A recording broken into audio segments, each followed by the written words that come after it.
I'm Al McFarlane. Welcome to The Conversation with Al McFarlane. I'm glad to be here and glad to have you along as well. What an amazingly beautiful Halloween season here. Just perfect weather. I think it's like 50s and 60s and 70s. That's the range. That's kind of really amazing for Minnesota.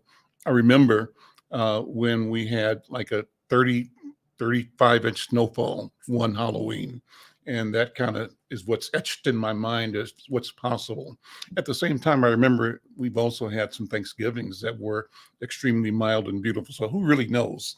But the lesson is enjoy every day. And when the rough weather comes, enjoy that too. Get your ski boots, ski shoes out, your you call it ice skates, and just get with it. Stay busy, enjoy it, because you can't change it. May as well join it.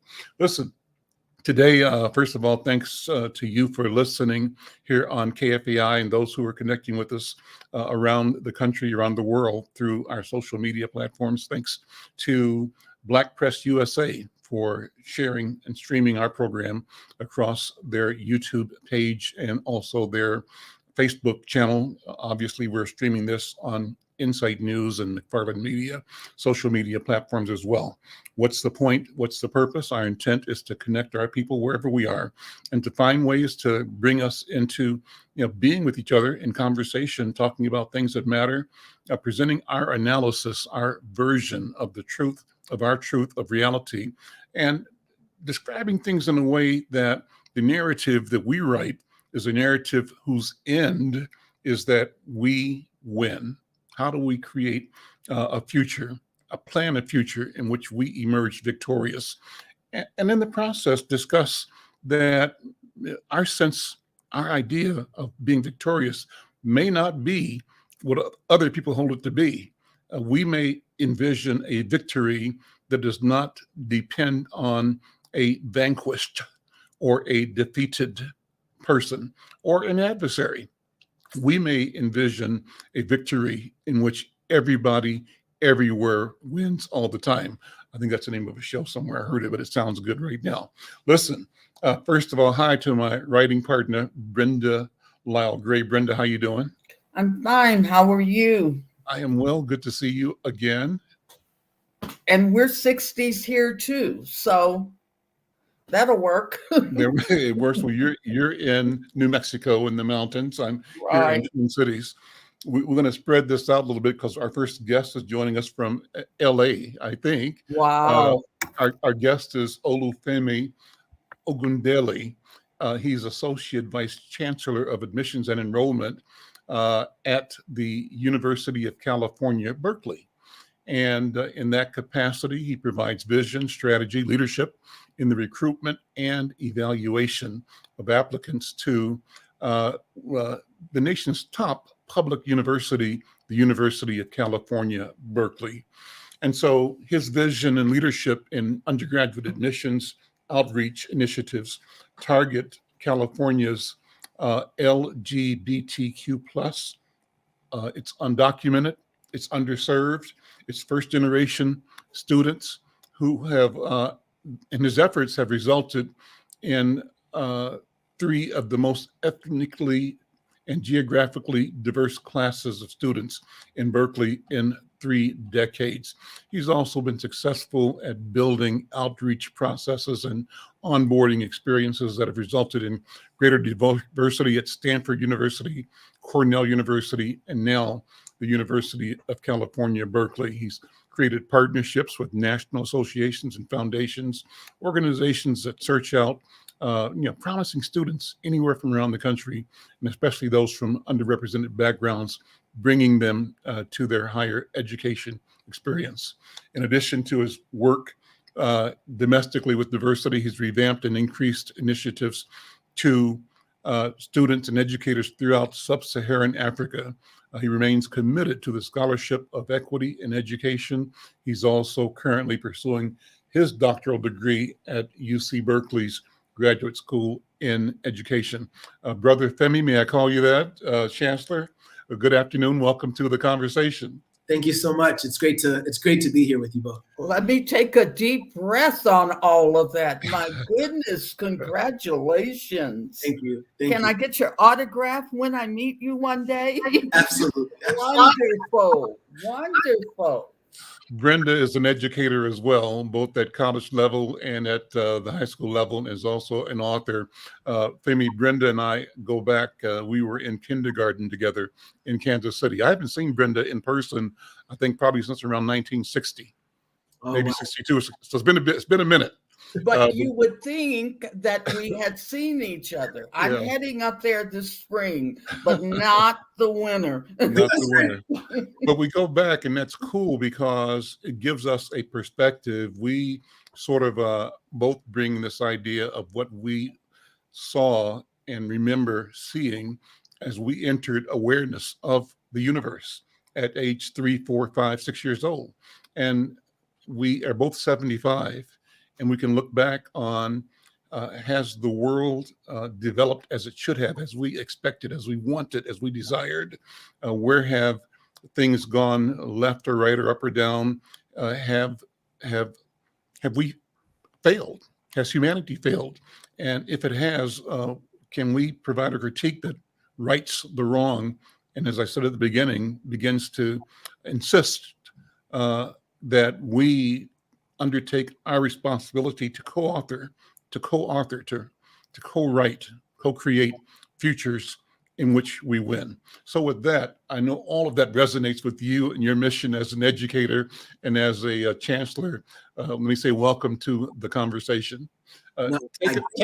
Take it from there, and what's on your mind as we speak, introducing yourself and your work. Well, yeah, again, it's a real pleasure to be here with you both. And I just want to say to Brenda and all of the educators who have been doing this work for decades, just a huge thank you for all of your commitment and recognizing that education is definitely a thankless place, but it is something that is so necessary for the evolution of our people. And I think that for me in the work that I've done, I've really evoked a lot of what I believe are some of the sentiments from generations before in regards to the urgency of now and the need for us to not wait when it comes to diversity, equity, and inclusion work. I tell people often that there are generations of families and communities that have been waiting for us to make a move. And so I don't have an interest in waiting another month or another year or another 5 years to be aggressive about our desire to pursue equity and diversity in our work. My time throughout my career has been really interesting because it wasn't until I came to this institution, Berkeley, that I'd ever been in an environment that could not consider race or gender in the evaluation process. In every other institution, the private schools or back in my time when I spent some time at University of Delaware at the public schools, we were able to consider race and gender, which I think are really important because they are big pieces of identities, and all of the research and the data shows how those specific points of identity can interact with the education structure and experience in this country to create different outcomes. And so Berkeley's definitely been a challenge for me, but I will also say that I came to Berkeley recognizing how important it is to provide access to really strong and excellent public education. And I think that there's no other institution that I can think of that I believe was ready for me in regards to already me kind of tapping into this ethos around inclusion and belonging and justice. That's not something that I scream about on an island here. It really is the narrative that drives the entire institution. So that's been really exciting for me so far. I'm Al McFarlane. This is The Conversation with Al McFarlane. My guest is Femi Ogundele. He is the Vice Chancellor of Recruitment. I guess that's the right title, or let me get the right title for you. The Vice Chancellor of Admissions and Enrollment at the University of California, Berkeley. You mentioned, and I'll call you Femi for short, right? Is that okay? That's fine. Yeah, you mentioned this sense of urgency, the sense of not being able to wait. And I want to unpack that. Does that mean, is there a critique in that statement a critique of what we have done, what's been historically the modus of operation for our community, or maybe the resistance to our community's forward movement from outside, from the social structure. So when you say, I don't see the need to wait another day or month or year, is that in itself a statement or critique about what has been? I think so. So just so you know about me, before I stood in this role at Stanford, at Cornell, at University of Delaware, and these other institutions, my main job was doing multicultural recruitment and diversity work. What I have recognized in that space is that no matter the institution, when the time gets tight, the personnel gets low, or the resources become slim, diversity is what's always compromised. The commitment and the work around diversity is what's compromised. One of the main reasons why I decided to take on this role and to really recognize the need to be a leader in the space is that leaders get to dictate what is prioritized when the time gets tight and those resources get low. And so I challenged myself and this institution to say, what would it mean to actually center our work around diversity? And recognizing that this is the goal, the mission. It's not something that's additive or ad hoc, but it is truly something all of our work is centered around.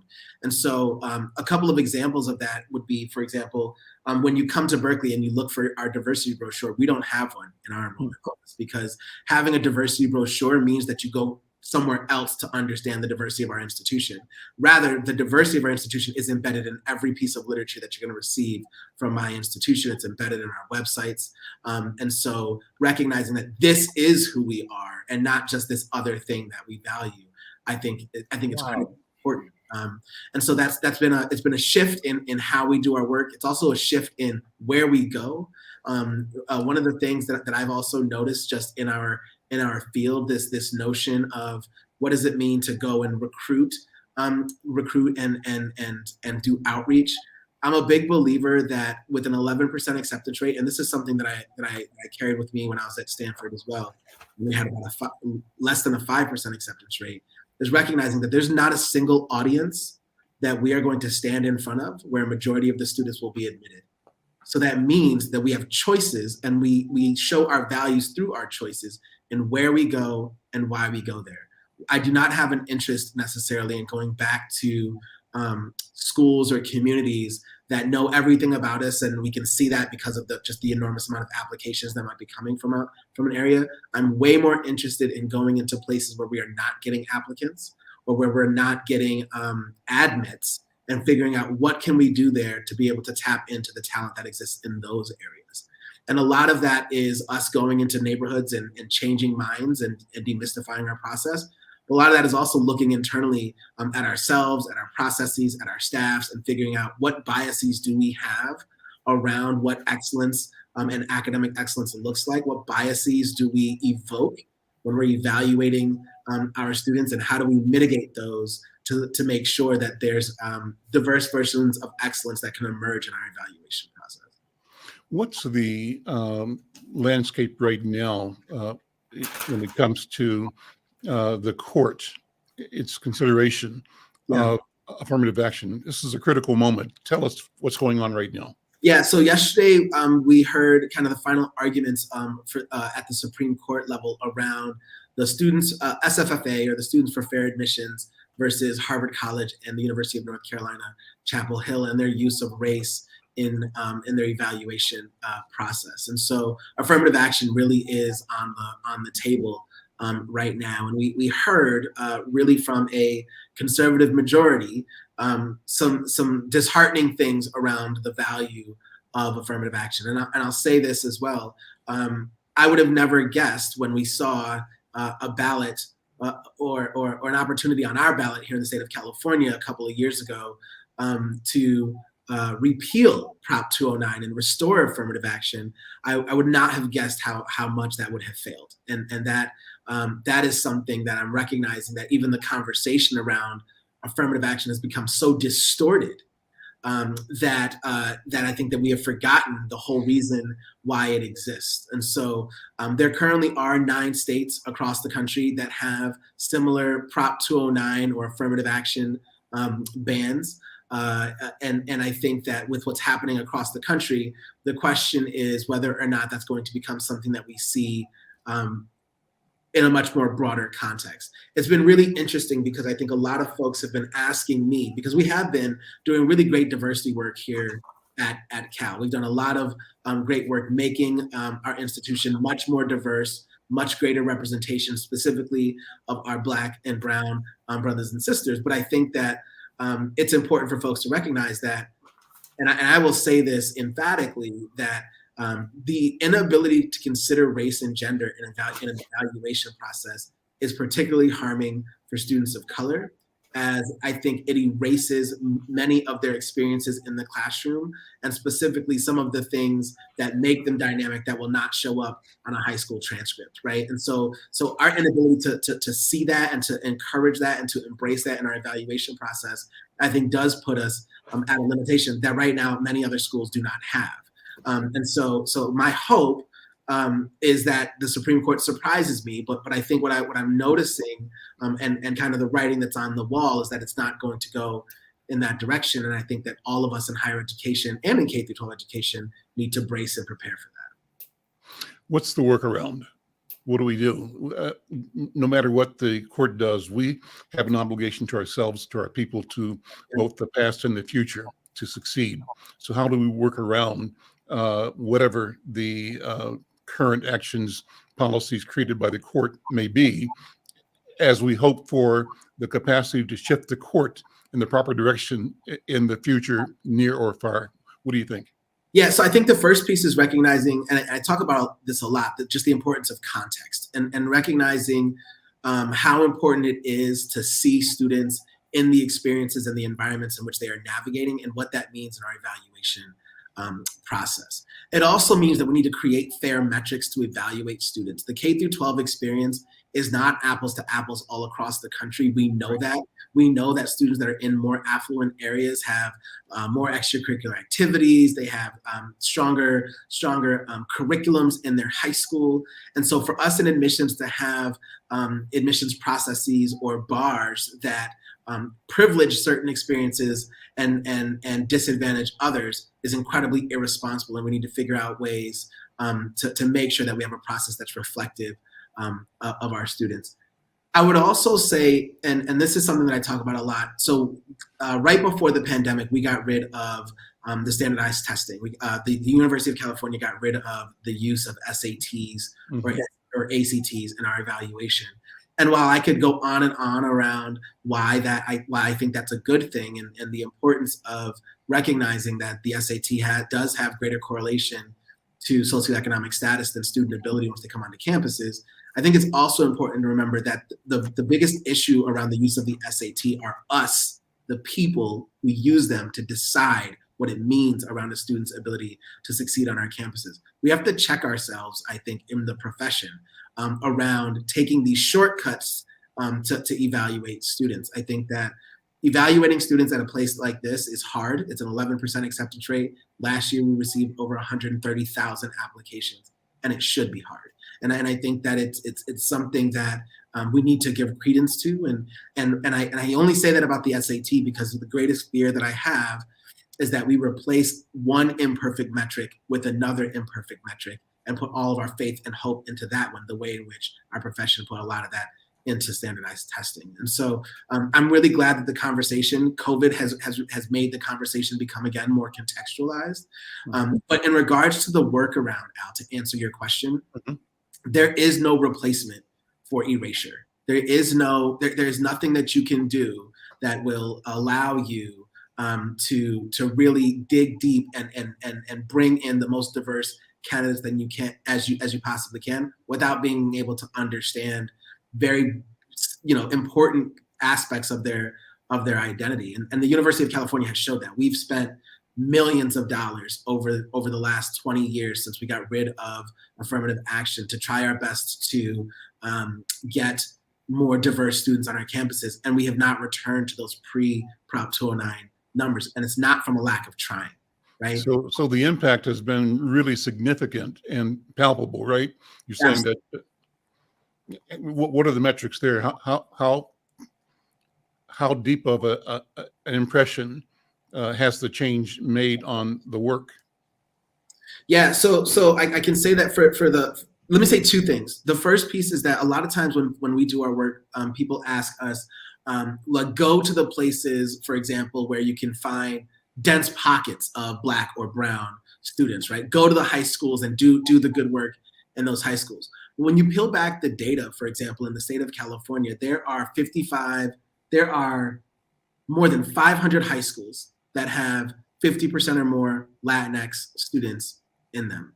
There are only 20 high schools out of 6,000 that have 44% or more African American students, Really? right? The density argument does not work specifically for Black students, at least not in this state, right?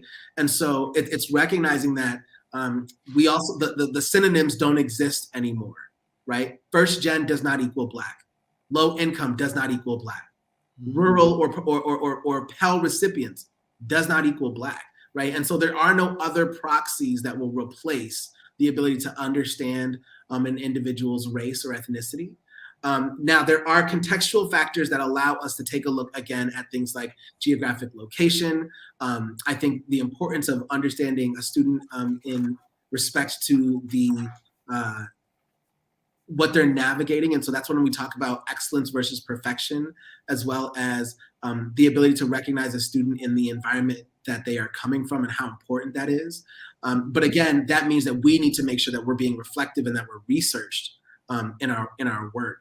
And then also putting aside the privileges, again, that we appreciate in some of our applicant pools that only privileged people have. Not everyone has the ability to participate in things like Science Olympiad or the Intel or be an Intel finalist or a Siemens finalist. These are amazing opportunities that students get to participate in, but not everybody gets access to those. And so what does it mean for us to recognize that a student who might not be doing a lot of extracurricular activities because they are taking care of two younger siblings and they're working in their parents' convenience store is exuding the same amount of responsibility and leadership and caring and community capacity as the students who might be doing really great service trips across the country or across the world, right? We have to be able to recognize the excellence within both of those. Otherwise, again, we're just doing a disservice and we're ignoring the experiences of a growing part of our population. I'm Al McFarlane. This is The Conversation with Al McFarlane. My guest is Femi Ogundele, who's University of California, Berkeley Assistant Vice Chancellor and Director of Undergraduate Admissions. And, Brother Femi, talk about the challenges of leadership. You've mentioned COVID-19, its impact. But also the other sort of twin occurrence in the past couple of years is the global impact of the murder of George Floyd. Mm-hmm. George Floyd, one of many atrocities, but one that is more visible than most, one that galvanized the public mind around the world about a systemic failure and a systemic abuse, aggression towards Black people in particular. And one that sort of pulled the cover off the process of denial that our what I call the white supremacy network employed in maintaining, hopefully, well, from their point of view, the charade that, when they disadvantaged one person, it was just that one person, just that one incident, when we know it's systemic. So what has all this meant to you individually? George Floyd, COVID, your work, the trend in our nation, perhaps in the world, competing energies with the conservative and sort of self-avowing racialism of white people versus what we've been working for and towards, I believe, and that is a more perfect society that recognizes the humanity of every person on the planet and it seeks opportunity for all with justice, equity, and fairness. What do you think? Yeah, I think that it was easily the greatest challenge of my professional and personal life was that the racial reckoning or the George Floyd summer or whatever you want to call that. For us, I think it was and this has happened as you mentioned. This has happened. We can count the names of folks that have impacted us, and I think what's really fascinating is the way that certain stories might have just a disparate impact on us compared to others. And George Floyd and Breonna Taylor and Ahmaud Arbery in particular, the three of those in concession were really something that took a real big toll on myself and a lot of my staff. I thought that it's the first time that I ever needed to take a step outside of work and go in and protest in the streets. It was the first time that I had ever really done that I had been moved to do that. And I realized how important it was for me to react before I responded. And so once I came back to work and kind of got my bearings together, I recognized that in my role, especially working at predominantly white institutions, I have to decide if I want to perpetuate or dismantle white supremacy, to your point. And so I decided to go with the dismantle. And so the first things that we did was we took some stances in our social media from Cal Admissions, and we took some stances on supporting and recognizing George Floyd, the Black community in its time of mourning. We also it was, before it was a national holiday, we had closed our offices for Juneteenth, right? And again, that was an opportunity for us to educate our staff on the experiences of Black Americans in this country. But then I think for me, it was around calling back to why we do education work in the first place and the common good that education is supposed to be. And again, going back to that urgency that, yes, it's important for me to not only be in my position, but it's important for me to be in my position and speak about the things that are affecting my community. And so we did that. And we went out to different conferences and, we talked about it at the Chancellor's cabinet and at every space in which people would hear us. But I do think that as we continue through this work, it shouldn't be lost on us that there will be another George Floyd of another era. There will be another Trayvon Martin of another era. And these young people are more invested in this more informed on it and more invested in it than I think that institutions realize or are ready for. And so holding statements will no longer be enough, right? It really is going to be around the investment of the Black experiences. And that's why I think it's really important for us to keep that pressure on because again, when the time gets tight and things get low, oftentimes this stuff can get pushed to the side. And that to me is unacceptable. And so it's really been a passion of mine to continue to carry this work forward. And while we have a lot of other initiatives that we're trying to figure out here at Cal, I refuse to allow the Black narrative to be silenced or dismissed. I'm want to ask you about your sense of hope for the future, how you see things going, and where you see yourself fitting into it. I want to particularly ask you about being a first-generation American. Before the show started, you indicated that your mom and dad are Nigerian. I'm a first generation as well. My father is from Cuba. But my mother's side is multi-generations here. But I carry a sense of what it means to be part of an immigrant experience. And I'm curious because of that about the presence of African people, the diaspora in the West and around the world. And I'm curious about how we get to know each other and if knowing each other that in a way that technology affords is part of the difference that will be made. Because we've been having the conversation about American education, the university, but the solution from my point of view is bigger than, it goes beyond. And it's about us connecting and determining if there are other strategies where I'm a John Coltrane fan, and one of the last songs published of his posthumously, I think that's the right way to say it, after he died, was both directions at the same time. And I think about what that means. I love the music, but I think about what that means. And somehow it means that not only where we are and where we've been, where we want to go, and we can't abandon one to do the other or forsake one to do the other, that there's a capacity to be both and to do both and to go left and right or forward and backward.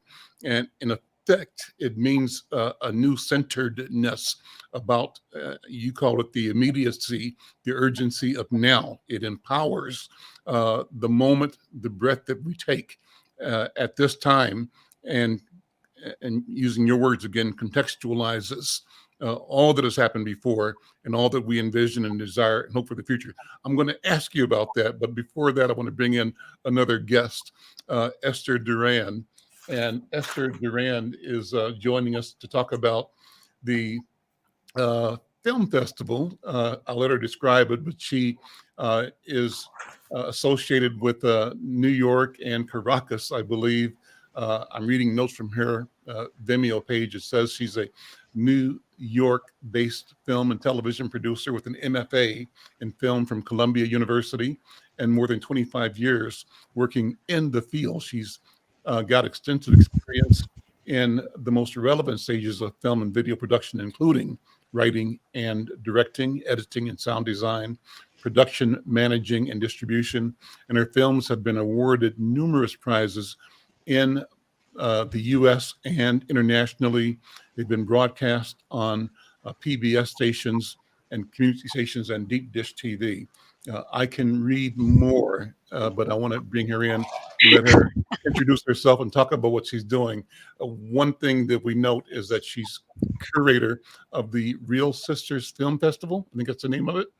What is it? Esther, good afternoon. Welcome. Bienvenido a nuestro programa. Gracias. Thank you so much. It's an honor. And on behalf of Real Sisters, thank you for inviting us. That long bio is because of age, nothing else. Okay. Yes, I'm here representing Real Sisters of the Diaspora Film Festival. It's a festival based in New York City that was founded by African Magazine. And actually, we are celebrating this year our 25th anniversary. Uh, the festival is right now happening in person and virtually. And actually, to your comment about other ways in which we needed to communicate or like use as ways of resistance, in addition to education, I was thinking, film and the image, the power of the image, and that's actually a territory that we need to actually reclaim. We need to own. And the mission of Real Sisters is it's a festival devoted to films made by women of color. And the idea is to actually give voice to those filmmakers and create a space and a platform to support those narrative, and in many different ways, not only by showing the films but also providing workshops, trainings, and also fellowships. We recently gave out our first fellowship to 3 filmmakers through a micro budget film fellowship, where we gave them $5,000 to help them initiate projects. So that in a nutshell.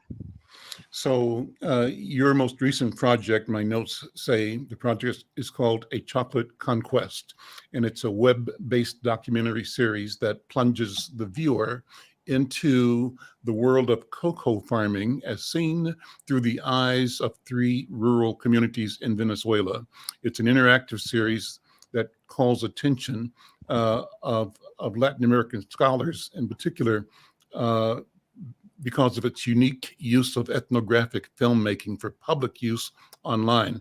And the project has been presented in conferences at Princeton and Widener University. Talk about this project. What is it? What's the vision and purpose, and what are the outcomes you're seeking to achieve in this communications strategy, this documentary Yeah. series? Yeah, this is a web series. They're all short stories of from ranging from 3 minutes to 8 to 10 minutes, and they're all stories recorded in the area of cocoa growing in Venezuela, which actually was the first region in the Americas where the cocoa was planted in plantations in the 17th century with actually, slave work. So it's actually a very rich culturally and economically area that has been neglected.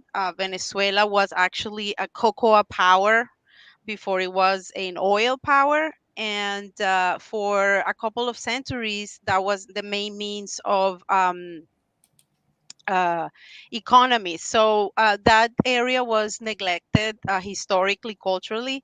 So what we did was go back to those towns and talk to the farmers and talk to the chocolate makers, and help promote their stories. Help. So we collected about um 35, 40 stories, Hmm. and we hosted them in a page that also gives you information about where these communities are geographically, also with photos and with additional information. But it's basically the story of these communities told by the members of the community. So Tell me, yes, it's an ethnographic. We could tell that it's very ethnographic in that sense, but we wanted to give the voice to the communities. And in fact, I've been criticized because we have a whole community tell the story of this town that was thriving 50 years ago, and then we advent of the roads, the whole agriculture economy disappeared, but only told through the voices of the members of the community. And I was criticized because they said I wasn't fact checking, that I needed to also hear other perspective. And I said, I'm not interested in that. If you Mm-hmm. visit that town, you talk to those people, and that's Hmm. the story they tell you, and that's their narrative, and that's what I want to communicate. My intention is no other people could do those, Hmm. but that was actually my intention, to just hear the stories of those communities through their own through their own telling. I would call that revolutionary, Esther Duran. There's something special about that persistence and that attitude, that insistence that we must recognize and honor the voices of the people in the community. And I raised the question to you, and also jump in, Brother Femi. Uh, how do we give voice to our people globally differently in ways that create change, in ways that create freedom? What can we do? How how do the things that we do in our professional and art lives move us towards freedom, whatever freedom is? And I speak as I call myself an African in the New World, a New World African. And I say, Esther, that I'm so glad you're doing what you're doing in South America, because for North Americans like me, uh, there is a conditioning to not see ourselves, our cousins, our brothers in the Caribbean, even, and certainly not in Venezuela or Colombia or Brazil, Mhm. though there are more of us there than there are here. Amy, you were saying that your dad told you that the largest Ogun society is in Brazil, Yeah. and And so, then Cuba. and No. then Cuba, right? Right, of course, of course. So what do we do? How do we understand that your capacity to produce, Esther, your capacity to teach and educate, Femi, will have an impact, and the impact is going to mean global and important change in the world? What do you think, Esther first, and then Olu, if you would. Olu Femi. Wow, that's like, that's intense. Uh, but here's what has been a lot in my mind, with this bombardment of media images, with the existence of these social media. Mhm. And it actually it started daunting on me during Black Lives Matter, because there was so much coverage by phones, right? Like everybody was covering it, everybody was taking pictures, and it was there, and it was amazing because a lot of these people were reporting their own narrative, their own stories. Mhm. So in that sense, the technology, it's very, it could be very helpful, in basically give us, or give those communities more empowerment about the narrative that we're building, and that would be part of the freedom, I think, right? Freedom Mhm. of expression, freedom of us telling us our own stories. But here is a catch, and is that those platforms are owned by very powerful corporations. Mhm. And all that narrative is being hosted there. And it mortifies me that one day, this Zuckerberg will decide that he's closing Instagram, and done, go over. What are we going to do with all those stories that have been told through those platforms like Facebook? And it has happened actually with Venezuela. YouTube actually eliminated one channel because they were saying things that they shouldn't, and they eliminated. And actually, I'm not in agreement with with some of the ideas of this channel, but they eliminated the history of that channel for 10 years. Hmm. Mm, Wiped out, mm, wiped out. So I don't want to sound like I'm digressing, but part of, I think, empowering ourselves and building freedom, it's also trying to own uh those, I mean, like, platforms, and having control of the platforms where these stories are being hosted. Like, it's very difficult to talk about our future without considering the power of media, and the power of, all these new explosion of social media, which has become almost like a parallel reality, right? And so I think that that's really important, that we recognize that all these narratives need to be owned by us, and we need to find mechanisms of keeping them, recording them, and archiving them, Hmm. and deciding what are we going to do with them. So that's my opinion in terms of like media and images and all of that. Stay with us as long as you can. Femi, jump in. What are your thoughts? No, yeah, I completely agree with Esther's point around the need for us to reclaim narratives, right? And recognizing that a lot of the work that we need to do, it's about really addressing these systems of oppression rather than oppressive experiences. And I think that for the work that I do in education, it's recognizing really two things. The first is that history is told by the victors, right? We know that. And so but victory is claimed by the destined. And if we want to be able to own what our future looks like, then we have to tell our stories. And Esther, as I heard you talking, I think the most important thing around what you talked about when it came to your filming was that people asked you to bring in other perspectives as though the perspectives that you had were not expert perspectives. And in Exactly. fact, they are. And I think that it is really important for us to recognize that you do not need you can, or let me say this, let me say this differently. You can hold expertise, you can hold knowledge based off of the experience of marginalized people, and you do not need that to be affirmed by oppressors. Like, that's not necessary in order for us to make meaningful change. And I think that when I think about the work of education, and I think about doing systems approaches, because education is one big system. And if we recognize that systems are designed to do what they do, and our systems are creating disparate impacts for Black and Brown and low income students, then we should take a systems approach to fixing it rather than trying to beef up the students to be able to navigate that system, right? And so I think that we have a lot of work to do in regards to creating justice from the inside out, right? Which is the hard part, because to Esther's point, you have to get one of these platforms before you can make a real big change, right? And so you do have to work within these structures. But when you get to the top of these organizations and these structures and these foundations and these boards and these governments, remembering who got you there is important. And the greater calling for the greater good of society must be what drives you in those moments. Because what I've recognized is that in a lot of these seats of administration, there are so many fires coming at you from so many different directions that it's easy to get caught up in the daily headwinds versus staying steady and firm on why you got there in the first place. And I think that we need to recognize that and really do our best to address these systems rather than these individuals who are victims or perpetuating these systems.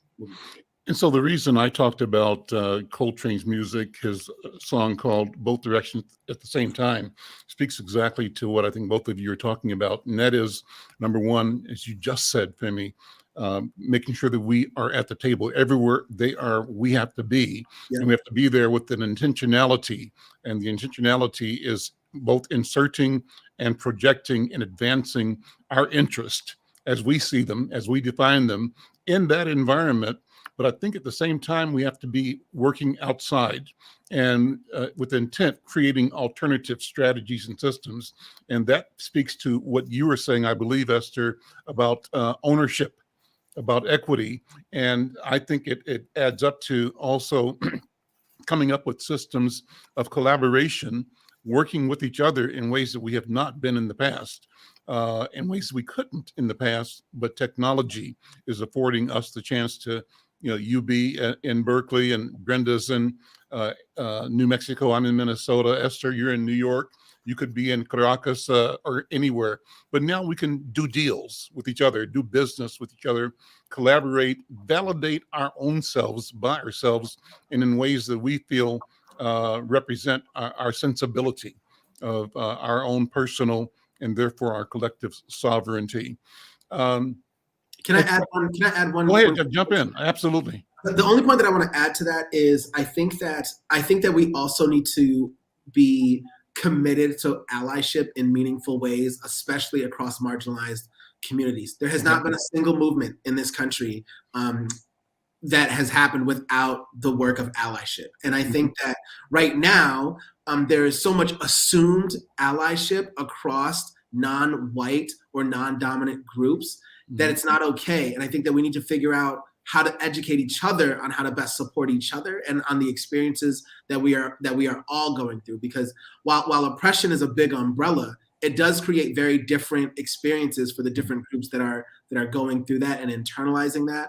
And so I think the importance of making sure that we do have allies at the table, because it's about the message, not the medium, right? It's about how do we move this justice work or this belonging work or this equity work forward, regardless of who is telling that story. I would like to be in a position where I can speak, never on behalf of, but to inform people of the experiences of others. And it's really important that we are arming folks with the truth to be able to do that on our behalf as well.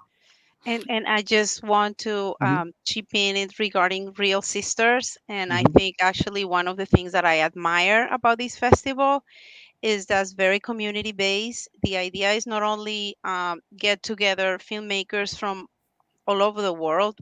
This year we have films from Yemen, from New Zealand, from Brazil, and it's wonderful that they're all together, welcome in this platform. But also it's a festival not about awards, but about bringing those stories to the community. And it's great to see how they show bring these films from different stories from across, from for example, different Black experiences from different parts of the world, and just being shown in a small theater in Harlem, where the community there can come and often talk to the directors and hear from them. So it's also about these traditionally elitesque, trades or activities, or in this case films, and bringing it also, I mean, making it a tool of communication with the community. And a lot of the films are about that, which is great. It's so different to see the films from a different festival and see the films that are submitted to this festival. So many of these films are about representing the community, giving a voice to the community, and talking to the community. So that's I wanted to add. Well, that's wonderful. Brenda, jump in if you have comments or thoughts or questions. I have many, of course, never a shortage from me. As you're forming your thought or question or comment, I've Brenda. written down some, but you go ahead. No, you can go right ahead. Go right ahead. Well, I just wanted to tell the Chancellor that I'm kind of a fan of Gavin Newsom, and my daughters live in LA, not the kid, but education is his priority. Mm-hmm. And I think everything that I have heard you say, as someone who had 4 decades as an educator, that needs to be in an op-ed. We need to start putting it out there, not because I was given the honor and privilege of writing for Insight, but I heard Dr. Irma McLaurin always said, we've got to tell these stories and people have to listen. And they listen by, Al and I came from a good stock of teachers and parents. And education was number one, uno, God, education. So one of my questions, and I'll let my boss come in, what are universities doing to change the landscape of training for educators going into classrooms, and also the introduction of different careers that our kids are now open for? It's like we had a zest for learning. Yeah. We couldn't read enough. And that's because we didn't have a library. So it became a rarity. But, I'm just really into seeing the direction that the universities are going, to look at the fact that we're no longer in the 18, 19, 20s. Mm-hmm. We have to change our training, and we need to give that passion. Our teachers cared about themselves. They cared about us. They cared about our history, our future, everything. I don't see that much anymore, and we can't blame COVID and racial upheaval. Home, the all of the systems you talked about. Mm-hmm. So I'm really curious about that. I'll let Al come in. No, go take it, Brother Femi. Go ahead and respond. It's a fantastic question, and I think it is one that I don't think that we look at education as a massive system the way that we need to now. I think that the ground has shifted in ways that I don't think many of us have either been paying attention to when it comes to education. And I'll give you just 2 quick pieces. The first is recognizing that when you take a look at the WICHE data, the Western Institute Commission of Higher Education, they come out with this data every year that talks around the graduation rates around the graduation rates for high school students and what that looks like across the country. We're seeing significant diversification around that. We've been seeing that for years now, right? We're also seeing a tremendous number of first generation and low income students that are participating in education generally, and they are moving more towards graduation in ways that they hadn't before. I think the question then begs, to me, there are 2 questions that need to be answered. The first is, how are we preparing teachers for this new wave of students, and recognizing that the teachers no longer reflect the diversity of teachers do not reflect the diversity of the students in which they're teaching. Now, we can address that from one of 2 ways. We can either figure out ways to get more teachers of color in the pipeline, which I definitely think we need to, but it also means that we need to figure out how do you create cultural competence amongst all of these teachers who are committed to working with students, but perhaps might be working with students from backgrounds that they've never experienced before themselves, right? So we need to figure that out. On a university level, I think that we need to start taking a look at what our first year curriculums look like. And we have to start asking ourselves, especially as public schools, right? If students are graduating with K through 12 experiences and they are really strong or top of their class, and they're coming onto our campuses and they're not doing well in the first year curriculums, again, that to me is not a call out on the strength of the quality of the student, as much more as it begs the question, what does the handoff from K through 12 to higher ed actually look like?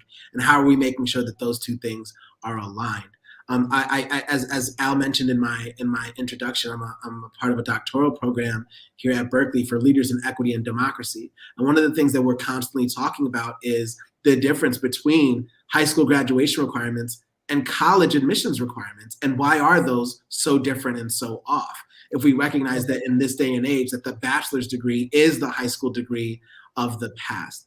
And then I think the last thing that I would say, and I don't think I could be a part of this lead program that I'm at UC Berkeley without calling this out, is that we don't pay teachers enough. This country does not pay high school teachers or middle school teachers enough.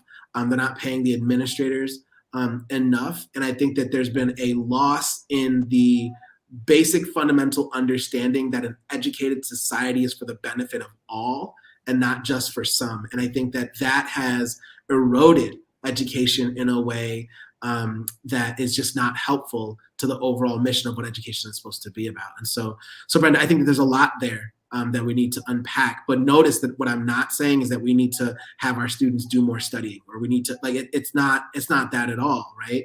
We just need to take a look at the ecosystem that they're navigating and decide whether or not the outcomes that we are seeing, especially the disparate outcomes, are worth doing something about. My argument to that is absolutely, but I also recognize that going back to the allyship piece, I cannot do that alone. No institution can do that alone. And so we have to figure out our communities of practice that can actually make significant change. I just want to thank you.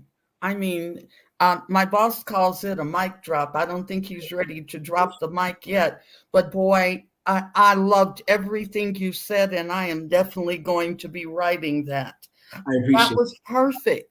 That was exactly what I wanted to hear. I'm like Clarence Jones. That's exactly what I wanted to hear, Al. Thank you. Well, great. Thank you for giving me the opportunity. We're about out of time. Thank you too. You know, I want to thank Esther Duran. She had to leave earlier, but I want to direct you to realsister.org, or go online, Google the film festival. I have up, you can't see it, a number of the thumbnails for the programs they're doing right now, but go online and enjoy that film festival as we speak. Brother Femi Ogundele, thank you so much for being here. Thank you for hanging out with us and for connecting. I didn't get to the question I posed that I come back to. It means we got to do this again, because I really want to talk about Nigeria, about being first generation, and how we connect with our people in the diaspora. So will you come back and talk to me? Absolutely. I absolutely will. And again, Brenda and Al, thank you so much for having me. And I walk away really recognizing the words of Maria Cava that says, hope is a discipline. And so while we're in the middle of this fight, I recognize that we have to make sure that we are mustering as much hope, and we are beacons of hope in this work. And so I appreciate the light that you both shine on our communities, and I really appreciate the time to be here with you both. Vote. Thank you so much. We have 1 week. Vote. I'm Al McFarlane. This is The Conversation. We'll see you next time. Take care.